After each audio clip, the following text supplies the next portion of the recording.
Hello and welcome. We have this admin panel challenge. It's a good and kind of easy challenge. It has the source code right here.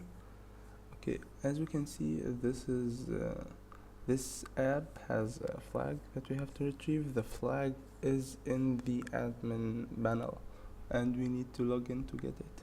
We have /jkus.json, which is used to verify a JWT token. If we go down there, we can see the algorithm, the KID, the JKU, we can see everything. And we can see that the flag is rendered in /flag. Yeah.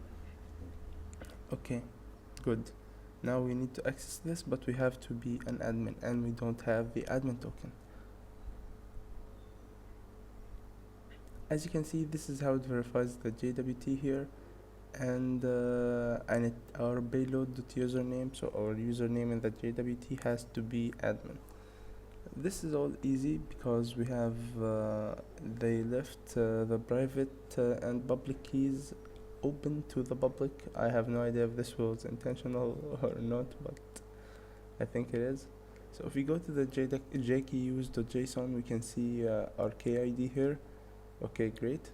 I think we're gonna use that. We're gonna go to token.dev to create or forge our fake JWT token. Let's take our public key and private key, let's paste them in here. But first let's go and check the algorithm to be RS256 as it is in the source code. Okay, now let's set our private key so we can sign this forged token, and we can enter our fake headers right here. Okay, we can see from the code that we had a JQ header, which was like this, and now we put the link of the JQs.json. Why is it? Oh yeah, because I forgot the comma, sorry. Okay, is there any other header? Maybe I can, or I need to put?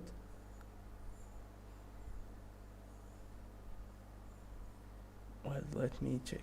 We have to put the KID RSA key1. I think we have to. So let's try and put it. It's yeah, just add another comma, and we should be fine right here. Oh, what's wrong? Oh, sorry. Yeah. Okay, great. Now it should work. Now we only need to modify the payload and add username equals admin to it, because and yeah, it sets an expiration date of 1 hour. It really doesn't matter. I think the most important thing is that it has to work, and we need a username equals admin. Okay, so let's go here and remove admin equals true, and name equals John Doe. Let's remove it. It will work without it, but yeah, let's just remove it and add username right here. Now we have our forged JWT. Let's go and set it as a cookie named token. So yeah, let's token and add the value and refresh. We're not logged. Oh yeah, we have to visit the /flag maybe, I think. Let's refresh. And yeah, it was a simple and easy challenge, and I'll see you in the next ones.